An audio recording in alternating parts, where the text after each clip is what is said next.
over here on the ridge, and I want to explain the difference between the ridge vent that's being used today and still being used today, and the difference between our ridge vent.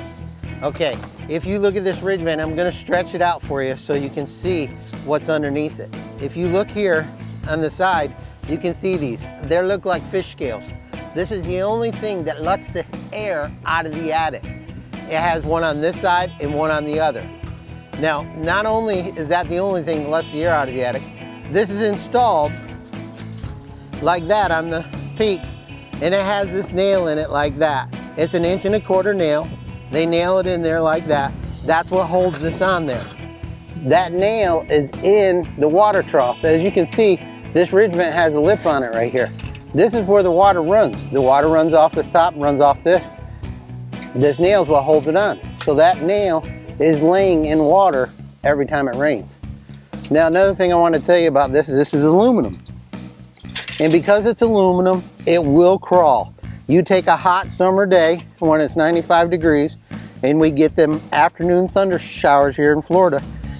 And that afternoon thunder shower comes and the temperature drops 20 degrees. When that does that, this piece of aluminum will actually move and expand. And every time that aluminum moves and expands, it pulls on this nail, pulls it, pulls it, pulls it. After about 2 or 3 years' time, that nail starts to work itself loose, and this ridge vent will leak everywhere them nails are in there.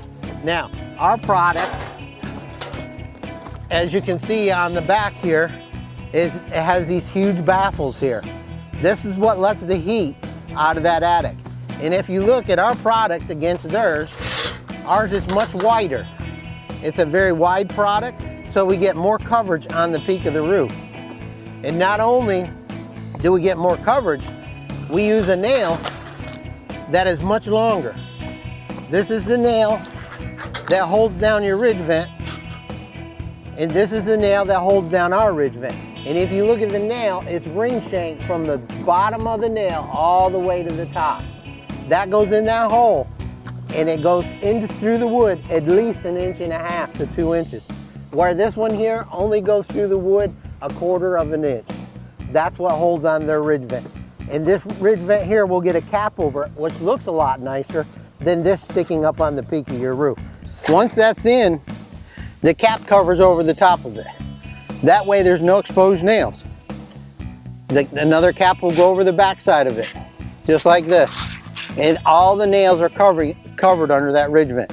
Much more efficient, lets twice as much heat out of your attic than this. And as you can see, this is very flimsy. I mean, you can bend it just like a pop can. So you can imagine in a windstorm, what's gonna happen with that in a windstorm. It's just that little bit of bent, it's already breaking it.